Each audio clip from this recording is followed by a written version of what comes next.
안녕하세요. 라오스 목장의 박순덕 목녀입니다. 오래전에 확신의 삶을 수료했었는데 라는 느낌 정도 남아있을 뿐 배운 내용은 사실 가물가물했습니다. 목사님께서 목자 목녀는 필참이라고도 하시고 저 개인적으로도 항상 배움의 자리에 있기만 하자, 뭘 잘하려고 하기보다 그냥 그 자리에 있기만 하면 하나님께서 베푸시는 부스러기 은혜가 분명히 있다라는 확신이 있었기 때문에 부담 없이 신청을 했습니다. 하지만 막상 시작은 했지만 바쁘고 피곤하다는 이유로 게으름을 피우다가 한 주 동안 해야 할 과제를 다 못하고 주일 오후 삶 공부에 참석할 때도 있었습니다.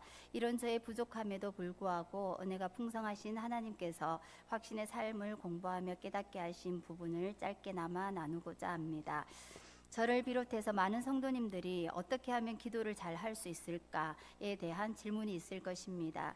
1단원 내용 중에 기도하는 방법을 배우는 가장 좋은 방법은 기도하는 것이다 라고 나와 있습니다. 이런저런 방법을 찾는다고 헤매다가 정작 기도할 시간을 놓쳐버리지 말고 무엇보다 실제로 기도하는 것이 가장 중요하다는 것을 다시금 깨닫게 되었습니다. 그래서 개인적으로 꾸준하게 기도 시간을 하기는 힘들 수 있지만 공동체적으로 함께 한다면 작심삼일이 되지 않고 나도 꾸준하게 기도할 수 있겠다라는 생각이 들었고, 바쁜 일상이라고 해도 너무 바빠서 기도합니다라는 책 제목처럼 기도의 우선순위를 두는 삶을 살기 위해서 3개의 기도방을 신청했습니다. 6단원 다섯의 원리를 공부하면서 전도를 거부하는 5명과 전도를 용납하는 5명의 이름을 적고 기도하는 것에 대한 내용이 있었는데, 처음에는 누구를 적어야 할지 쉽게 떠오르지 않아서 잠깐 기도하고 나서 떠올려 주시는 사람의 이름을 적었습니다. 이름을 바로 적지 못하는 저 자신을 보면서 하나님께 부끄럽고 죄송한 마음이 들었습니다. 평소에는 교회와 목장에서 VIP들을 위한 기도는 하고 있지만 나 개인적으로 전도 대상자를 정하고 그들의 구원을 위해서 얼마나 기도를 안 했으면 이름이 바로바로 나오지 않을까 싶은 마음이 들었기 때문입니다. 그래서 또 한 번 기도에 있어서도 습관이 중요하다는 것을 느끼게 되었고, 그런 이유에서 요즘 우리 교회가 공동체적으로 하고 있는 5개의 기도방이 너무 감사하고 귀하다는 생각이 들었습니다. 확신의 삶 교재 내용 중에서 저의 마음에 확 꽂히는 단어가 2개 있었습니다. 하나는 갈아지는 과정이라는 단어이고 나머지 하나는 더해진 성품이라는 단어였습니다. 교재 52쪽 내용의 일부를 옮기면 석수들이 돌벽을 짓는 것을 보면 아주 흥미롭습니다. 그들은 돌 하나하나를 옆에 다른 돌들과 잘 맞도록 하기 위해 정교하게 깎아내고 다듬습니다. 여기서 우리는 영적 교훈을 얻을 수 있습니다. 하나님께서 당신의 삶을 형성해 가시는 과정에서 당신이 다른 살아있는 돌들과 올바른 관계 가운데 있다는 것은 아주 중요합니다. 석수들이 돌이 잘 맞을 때까지 깎아 다듬듯이 하나님께서도 당신의 성격을 깎아 다듬으십니다. 어떤 사람들은 하나님께서 당신의 삶 가운데 이렇게 역사하시는 것을 이끌어 갈아지는 과정이라고 부릅니다.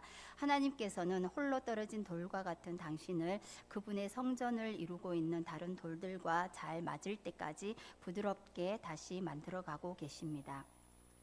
네, 그리스도인이라는 이름은 가졌으나 여전히 나에게 거칠고 모난 것들이 얼마나 많은지, 깨지고 깎일 때 아프고 고통스러워서 또 알량한 자존심 때문에 지기 싫어서 아등바등 힘겨루기를 하고 있는 제 모습을 직면합니다.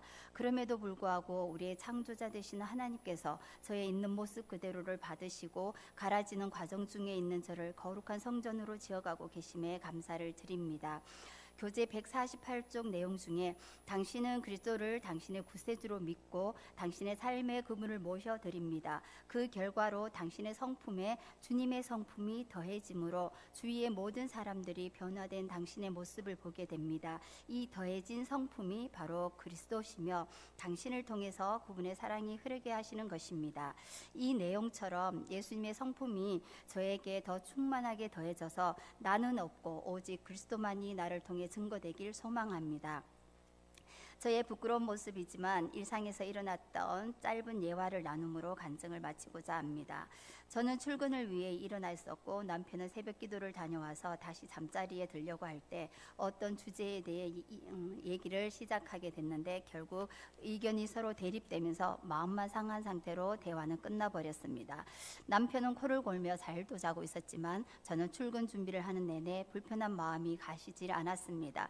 어떻게 할까? 이대로 출근하면 하루를 망치게 될 텐데 그치만 내가 뭘 잘못했다고 내가 먼저 손을 내밀어야 돼? 이렇게 나를 합리화시키다가 예전 같으면 그냥 무시해버렸을 텐데 결국 하나님 어떻게 할까요? 라고 물었습니다. 그때 주셨던 마음이 더 많이 사랑하는 사람이 먼저 손을 내밀어야지 였습니다. 그래, 내가 남편을 더 사랑하지. 네, 하나님 순종하겠습니다. 그래서 출근 전 잠든 남편에게 가서 화해의 뽀뽀를 해주었습니다. 남편이 화들짝 놀라며 깨서는 화내지 않고 기다렸다는 듯 웃으며 받아줘서 너무 고마웠습니다. 이렇게 저는 여전히 갈아지는 과정 중에 있고 예수 그리스도에 더해진 성품으로 이겨나가기 위해 노력하고 있는 중입니다. 이 여정은 아마도 주님 앞에 설 때까지 계속되겠지요. 필리핀 선교 이후 컨디션이 안 좋으셨는데도 삶 공부를 미루지 않으시고 강행하시는 목사님을 보면서 하나님의 성실하심과 하나님의 열정이 느껴졌습니다. 교회적으로 여러 가지 많은 일정들을 소화해 내시면서 7주 동안 확신의 삶을 이끌어 주신 목사님께 감사를 드리며 졸리는 타이밍에 맞게 간식으로 섬겨주신 사모님과 함께 공부한 모든 동기생들께도 감사함을 전합니다. 하나님과 매일 깊은 교제를 나누며 영적으로 더욱 성장해가는 그래서 기쁨이 충만한 삶을 살아가는 저와 베델의 모든 성도님들이 되시길 축복하며 간증을 마치겠습니다. 하늘 복 많이 받으세요.